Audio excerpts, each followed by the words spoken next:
You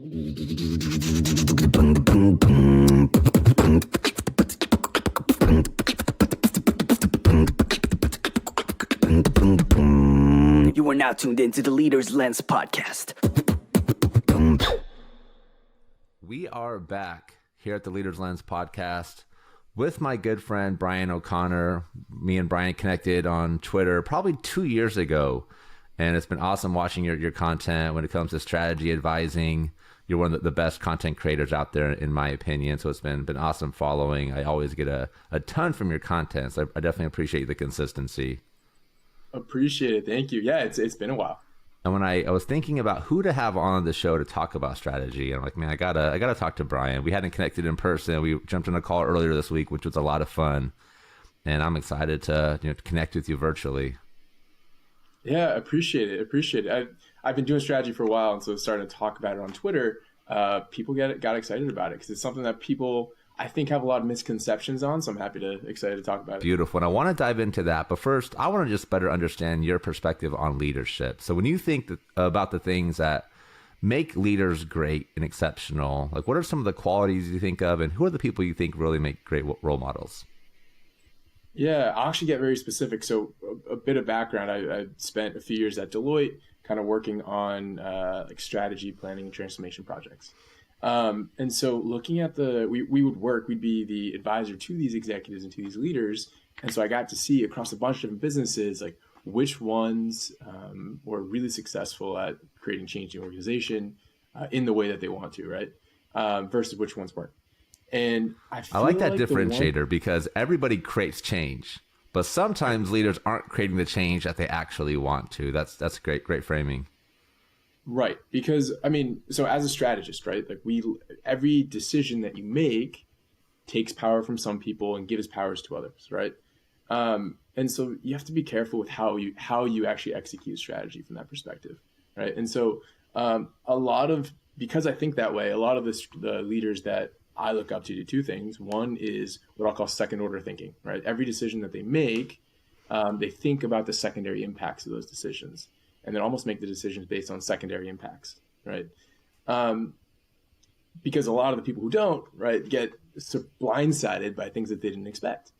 And then on the other side of it, it's kind of a leading through people, not kind of like yelling from the mountaintops.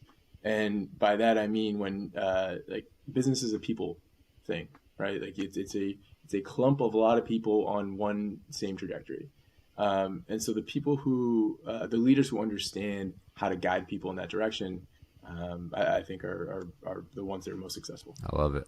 Are there people that come to mind? I'm not sure if you're able to talk about specifics, and maybe it's a historical figure. It doesn't have to be somebody you work with personally, but there's something that comes to mind that you feel like this person really amplifies all the qualities that I think great leaders should have. I'm thinking more about like internal clients and people who've led the organizations themselves that I'm working with. So outside of that, I mean, I could think of the classics, right? The Steve Jobs, all those kind of things. But to embody kind of second order thinking, plus working along with people, like someone like Steve Jobs didn't do that, right? Like he was known to be someone who kind of was abrasive with people and fought against people. Yeah. He's kind of the exception to a lot of the rules. Like he had some qualities that just allowed him to not be good at some different things. I feel like my personal perspective and just reading and hearing stories. Right. I agree with that.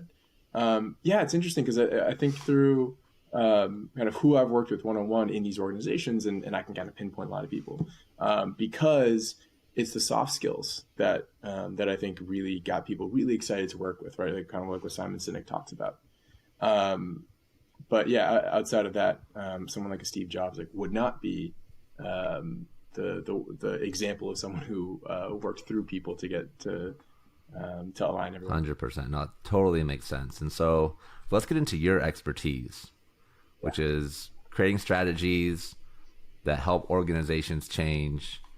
So what are the steps? If I'm a business leader or I'm managing a team and I understand like my team needs to change, something needs to be different. Like where do we start and how do we progress to make sure that we can come out with the outcome that we're looking for?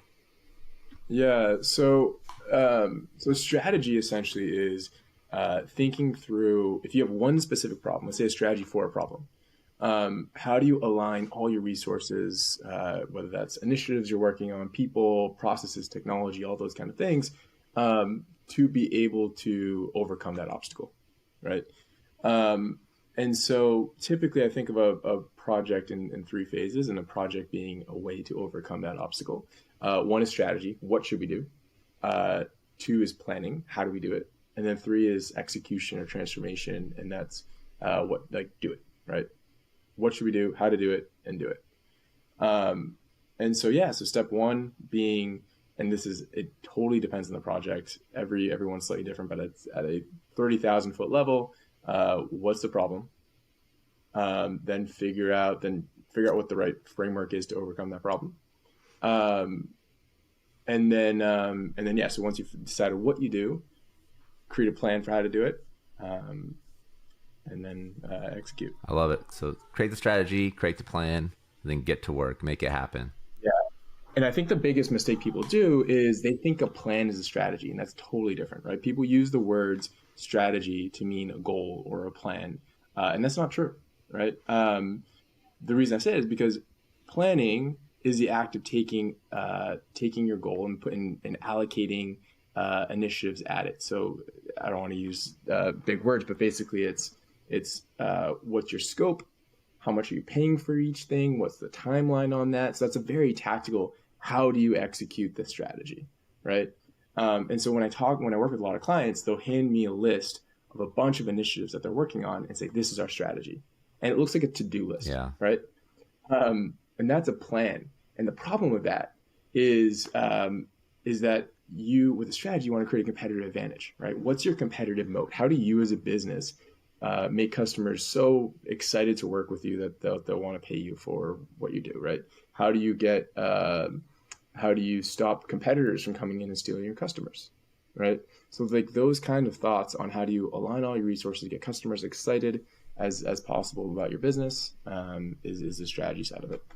So what are some signals that we should be looking at to help us understand if we need to change our strategy, or or differentiating that from, is it an execution problem? Because I feel like sometimes people don't execute the previous plan and they go back and say, well, we need a new plan or a new strategy. But the reality is like nothing you come up with is going to work because you're not executing anything that's being put in front of you or anything that you agreed to as a team. I'm not sure if you see this as well, but curious to hear your perspective. Yeah.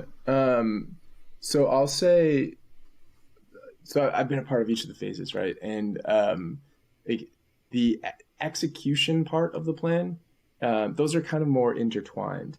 And I mean, it's easy to tell, right? Because if you have a scope, meaning a lot of work you want to do, and that scope keeps expanding, you probably didn't do the planning right, or there's a problem in the execution, right? If you have a budget and the budget's going way over, right? There's probably something wrong in the execution side.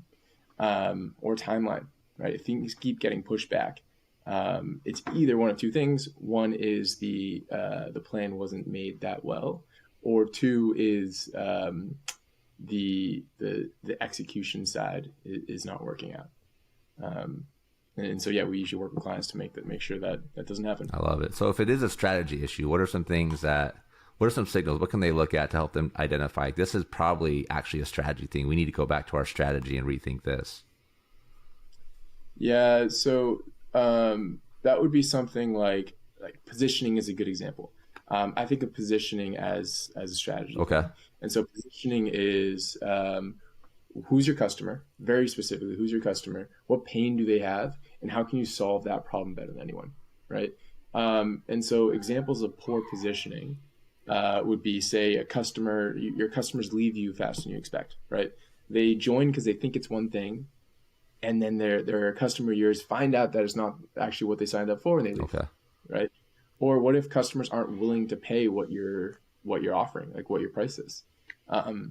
You probably aren't willing to do that because your solution doesn't match isn't a good solution for the problem, right? Or they don't fully understand what makes your solution so good, right? So I think a good example, if you're familiar with April Dunford, her book Obviously Awesome, you want to essentially make your solution so obviously awesome that customers want to pay a lot of money for it.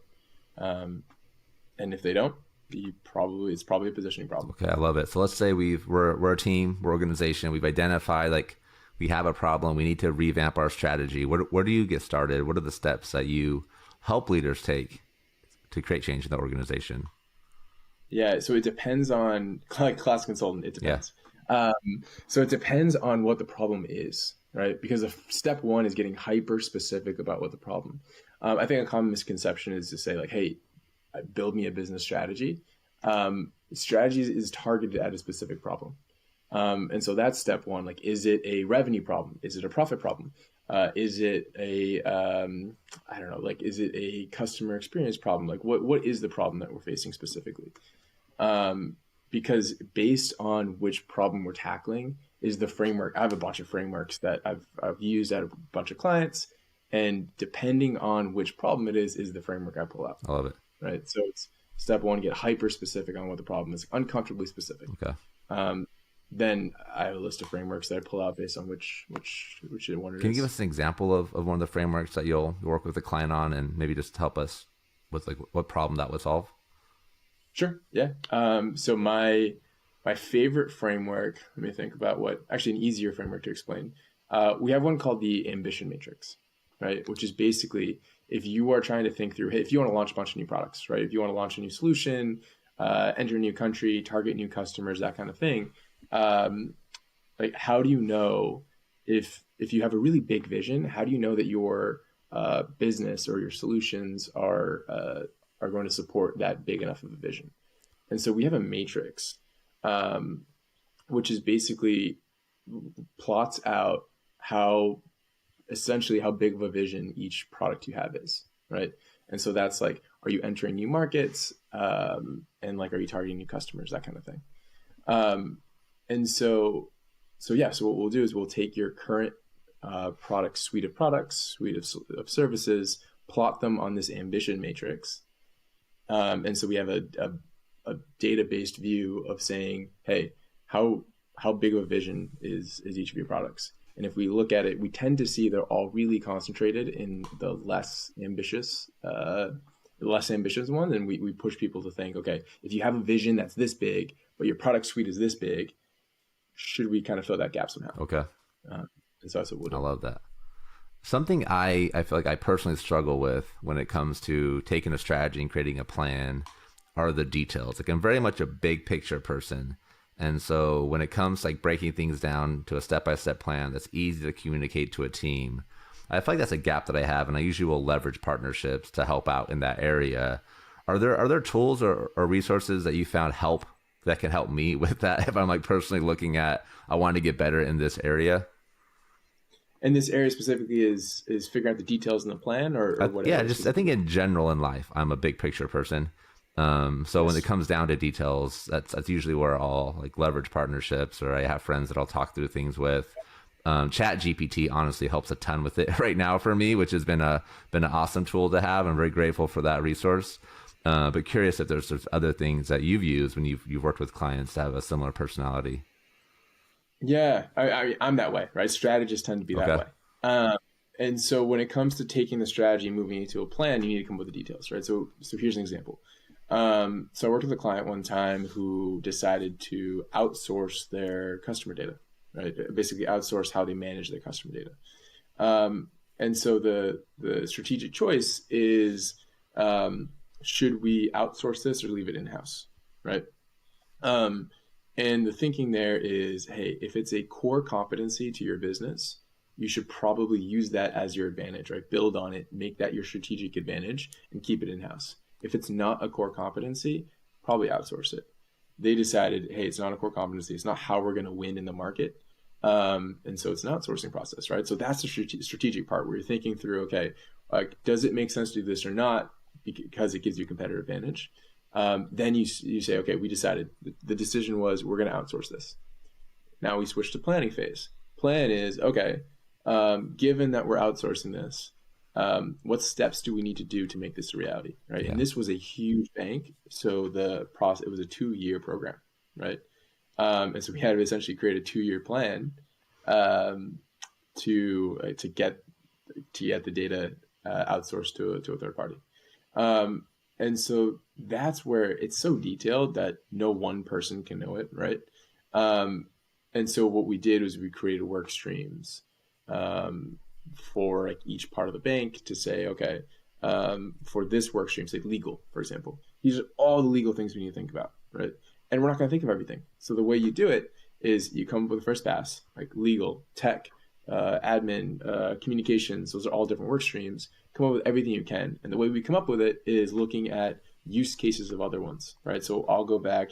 We've done, and I know this isn't as applicable because we have a ton of internal things, but I'll look at every similar project we've done, which is where consultants have an advantage because we've done this at a ton of different clients, and say, okay, what do we need there? What do we miss there? What was the problems there?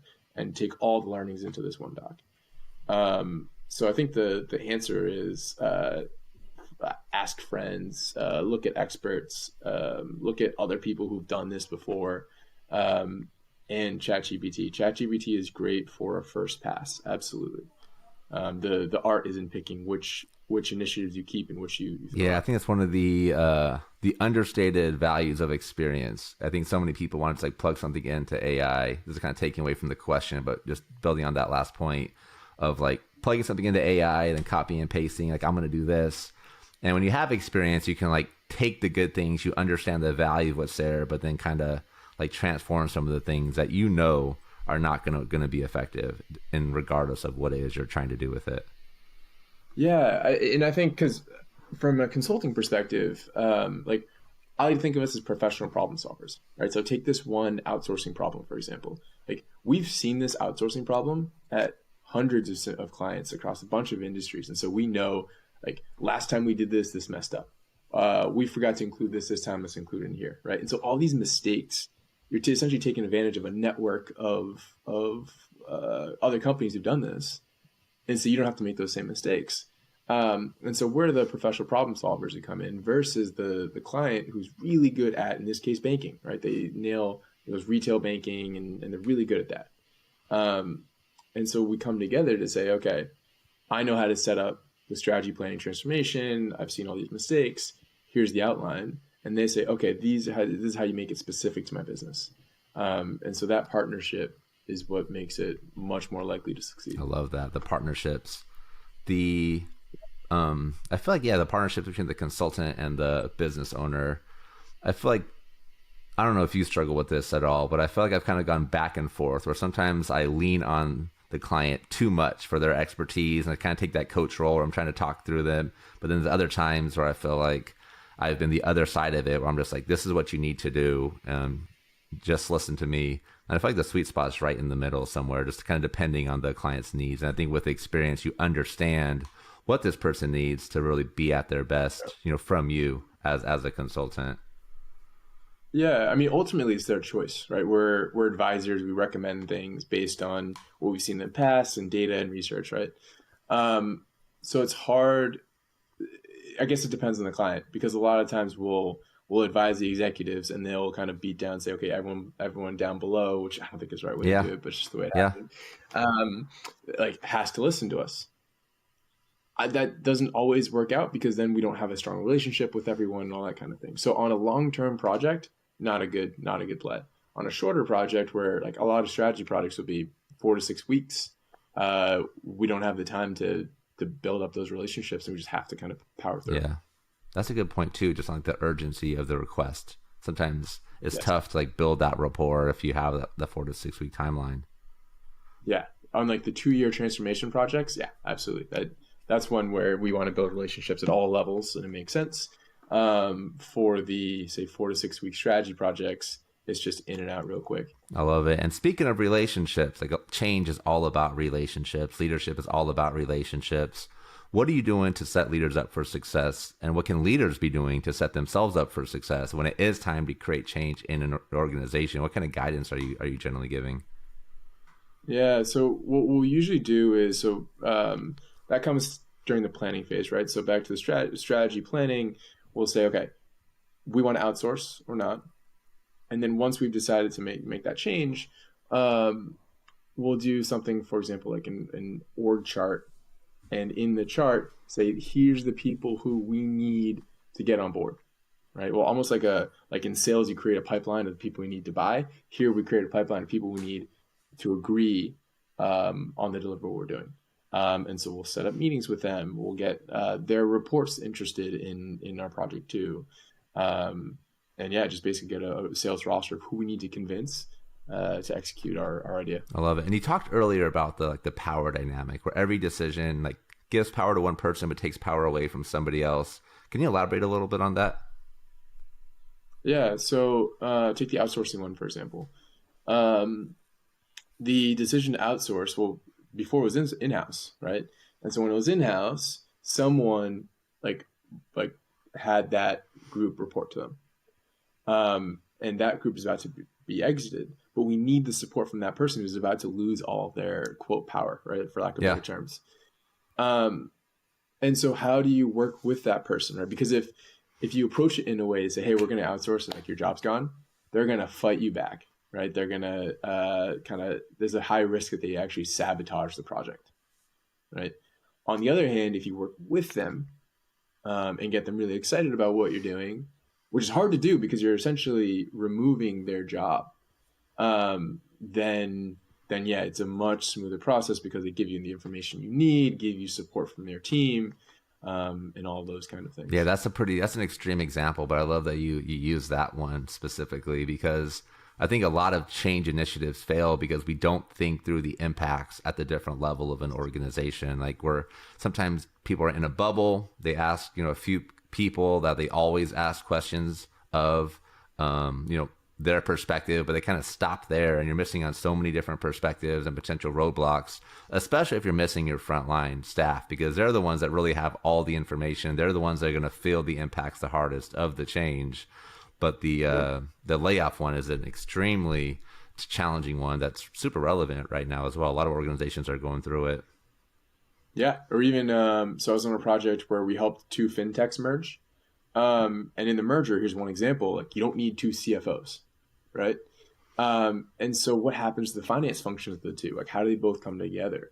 And so part of the art was figuring out how do you get the finance function, just to pick one, of the acquired company to not want to leave, to be just as motivated in this new version 2.0 of the company. And when their leaders disappear, because once again, you don't need two CFOs, how do you get them just as excited about their new leadership? And so that's an art. How do you? I have thoughts. I'm curious to hear your perspective on it. Yeah, so that's one where I was more involved in the actual like merger themselves and like the like choosing the company to buy, how the two companies come together, all those kind of things. So I worked alongside the change team on this. So I'm not as in the weeds there, but for what we did was like a communication strategy, like a communication plan. And so I remember there was one example that I was closer on was, sounds boring, but helping a new system get integrated into a company. And so this was one where we were nervous that we would spend all this money on this system that made everyone's lives much easier. But if they rejected it, no one used it, and they weren't motivated to use it because they were just used to the old system, then it's a waste of money, waste of energy and time. And so what I did was create a communication plan and like a training plan. But I had it so that it felt like it came from them, right? So I created, just like I mentioned before, I created an org chart of everyone who I needed on my side to get motivated by this change. And then kind of like started with informal meetings, actually, because this was back when we were in the office. So I would like walk around and like bump into someone that I needed on my side and just kind of casually started talking about it, get them really excited about it. So there was a group of people kind of from the grassroots, right? Group of people on the bottom of the pyramid who were excited about working with us. So I did that with enough people, then had structured conversations with leadership. So that both leadership down was excited about it and bottoms up was excited about it. Great. I love that. Like the importance of listening first before implementing change, it cannot be overstated.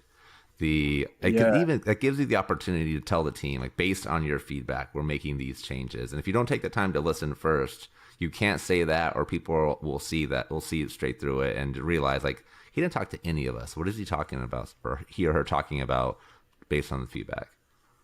Yeah, and I think the important takeaway from that is make it feel like it came from them, right? When I had my big presentation where I was kind of pitching this was the change, people looked on the screen and saw the feedback that they talked about, right? And I would kind of point around the room and be like, oh, just like so and so said, like this is how it's updated. And so everyone feels like it's their work together. They made this decision, so they're much more excited about the change than if I just kind of said this is what we're doing and go.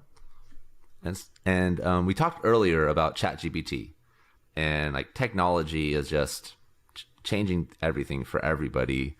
How are you seeing technology changing how strategy, planning, executing is happening at organizations? So I think it's a back to the whole you need experience thing, right? Because what ChatGPT is great at is brainstorming a list of a bunch of things, right? And so on planning, if you say, how do I outsource a company, right? And obviously be way more specific than that in your prompt, but it'll give you a bunch of bullets that you can use for your plan. And so the art is going through those bullets and saying, oh, I need this. Oh, this reminds me of 2 other things I need. And then looking at bullet 3 and being like, I don't need that one. So it's kind of like using it as a first pass to come up with what you need to do, and then using your experience or the experiences of others to decide what's in, what's out. I love it. Use your experience. What other tools are you using currently outside of ChatGPT? I'm curious. For ideation, for planning? Just for any step of the process, I guess, really. Just kind of curious what your tech stack is. I mean, it's more from my experience. Okay. So I have playbooks, which basically have process maps, frameworks, and then the ChatGPT stuff is to fill in the blanks. Okay. So an example would be if you said, hey, here's an example. Every time we decide to go into a new country, let's say, if you say, hey, I want to expand into Canada, right? You look at the factors that go into the expansion. So that's like political factors, economic factors, all these kind of things. And coming up with those factors is just a research headache, right? Because you have to take a first pass at finding them. But now with ChatGPT, we have the framework, then you hit go and it gives you a bunch of factors, right? But it's up to you to use your experience and your knowledge to like weed through all the factors and say, this isn't important, this is. But it gives you a first pass, which before that first pass for me was just took forever, a lot of research. Now it's first pass ChatGPT, then you go in and confirm using research. I love it. And the fact that I love that you brought up the frameworks as well, because that's what ChatGPT is great at. Like use this framework, yes. Fill in data for this specific situation, and it just like no time at all knocks it out for you. But if you don't have the framework, understand what framework's relevant for the situation, you're still not going to get the outcome that you want. Yeah, exactly. There's 2 main issues with it. I mean, you need to put it in a framework, so you have to know what's the right framework for the problem you're trying to solve. And then the other one is it's great at brainstorming. It's not great at it won't tell you when it's wrong, right? So let's say 4 to 5 bullets are correct. That 5th one you want to make sure is actually right. 100%. You still have the data to fact check it. You're going to kill your credibility. People are going to see behind the curtains. Yes, for sure. I love it. So once change has been made, the plan's out there. Now it's time for this to be sustainable and live in an organization. What can organizations do? And I think you touched on some of it as far as like listening to feedback. But curious if there's like a bullet point list of things that we can think through as we're leading teams to make sure that we are actually executing the plans and we're getting the outcomes that we need. Yeah. So that's actually the last. So the framework that I typically use the most, I call the strategic choice cascade, right? It helps you figure out what's the competitive advantage for the business, but then also how do you make it sustainable, right? Sorry, 3 parts. Competitive advantage, how do you execute, how do you make it sustainable? So in that last bullet, how do you make it sustainable? We'll typically do things like create metrics that inform the strategy itself, right? So here's an example, Zappos, right? Zappos said, hey, our strategies, we're going to be 10x better at customer service. We're going to dominate customer service. So much so that we're moving our headquarters to where the customer service reps are. When it comes to sustainability, they completely change the metrics that they track, right? So most call centers have a metric where they say, okay, how quick were we able to take care of someone's problem, right? They threw that metric out the window, and said, hey, that metric uh, does not is not helping our strategy out. And so I forget what the other metrics they use, but they essentially create their own metrics to inform the strategy to keep it sustainable, right? So yeah, so you essentially make metrics, have kind of management rewards and systems that inform the strategy and kind of keep the strategy sustainable. I love it. Yeah, the measure what matters. And I spent a lot of time in call centers. Like a lot of my professional career was working in call centers, so I'm very aware of their metrics and a lot of the stress that comes in managing call time. So I love hearing that, you know, there was an organization thinking outside the box a little bit on how to mitigate that one. It's so different. Yeah, it's really impressive what they pulled together. I love it. I love it. What's next? If you think of the future trends of creating change, planning, like where do you see it headed as the world just continues to get closer and closer together? By that, you mean AI? From like Potentially, yeah, AI. I mean, you can kind of work from anywhere in the world now, which is a new element. You can hire from anywhere in the world. Just kind of curious to hear, like, maybe some of the problems that you're helping clients solve right now. Yeah, I mean the biggest change is AI, and by that I mean like the implementation of it. So a lot of people are getting overwhelmed with AI tools, but seeing how incredibly valuable they are, right? And so a lot of questions are, hey, like how can I actually use this? And so that's going to create a ton of change, right? And it's kind of been that wave of transformation in the past, right? So before it was, how do I migrate to the cloud? That was huge. And that was like 10, 15 years of just a ton of companies trying to figure out how they can change to migrate to cloud. Now that transformation is probably going to go the AI route, right? Which is how do I change my entire business around AI? And so that means they're going to need more data. They're going to need to store the data, have more data security. And so it's a lot of upgrades and a lot of change, a lot of new hires and talent and that kind of things. That organizations are going to have to think through for a while. And I think a lot of people are concerned about how it's going to eliminate jobs, talking about AI, but it's going to create a ton of jobs as well. Like there's already people getting hired as prompt engineers. I think you talked about AI implementation. I mean, if you can become great at helping companies implement AI into their organization, I mean, you're going to do pretty well for yourself, especially right now that's so new and there's new tech coming out all the time. So it's going to be interesting to see like the types of opportunities that are out there for people that are willing to put in the work and become early adopters. Yeah, I agree. I mean, just like any technology, it's going to remove some, it's going to add some. So yeah, it's a shifting landscape, but I think people should get excited about it. Yeah. I think for writers like myself, it's going to be interesting to see how it plays out. I do wonder if there's going to be a time where we look at actually writing a book will be looked at as the same as actually like handwriting it out now that we have the printing press, where it's hard to imagine somebody actually like hand wrote every single book that was out there because there was no printing press. And it's going to get to the next point of like people actually wrote all those words. They weren't just like typing in prompts to AI to do the work for them. It'll be interesting to see if it gets that mainstream at some point, but we'll see. Yeah, super interesting. So I've even seen, I think the state of content has fundamentally changed in the past 2 or 3 months.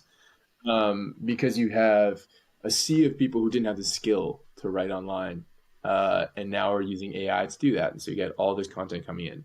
And then you have people who are good at writing online, and they just use AI to pump up the volume. So on both sides of the equation, you have a ton more content entering the marketplace, or not marketplace, but the platforms. And so I think that's fundamentally changed everything because it's almost commoditized content.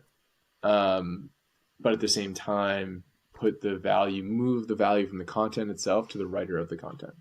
Right? So it's almost more about who you are and what community you can build rather than the content you create. Like I think the content should come from your experiences and rallying together a community of people passionate about you, your ideas, and the problems you're solving.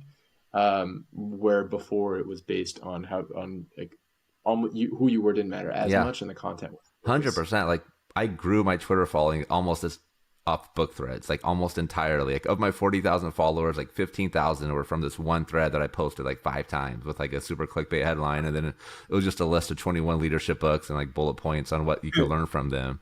But now anybody can just create that thread pretty simply with AI. And so they don't do as well because you just see them so much now. So like the personality, the credibility, the ability to connect are all the things that right now, I think in leadership also, but also people that are writing online is what's helping people stand out. Yeah, I'm definitely seeing that. People who have focused on community over growing on threads, haven't been as affected by, like, I've seen a lot of people who their growth has been like this, and then the last 2-3 months just completely flatlined. And a lot of people, it's happening I'm too. in that camp 100%. So I'm trying to like the personality, let that show, maybe we'll see what it takes. But I think it's personality, it's community, but also experiences. Like, I think, like what you've done, which is a good thing, right? Like, we're talking, all we're saying is actually fundamentally good for the community and the people. We're talking about, we should bring people closer together, that you should have real experiences, not just like Google stuff. So it's harder and it takes longer, but I think as a whole, it's better. 100%. Completely agree. Brian, it's been an awesome conversation, man. Where can people be going to stay in touch with you? Yeah, absolutely. So I have a newsletter where every Thursday I talk about how do you make better decisions, and like how do you craft strategy. And so that newsletter is called Outlier Growth. And the website's outliergrowth.com. I love it. Incredible resource. I read it every Thursday. Brian, we appreciate you so much for being here on the Leader's Lens podcast. Enjoy your day. Have some. You too. I'll see you, Jacob.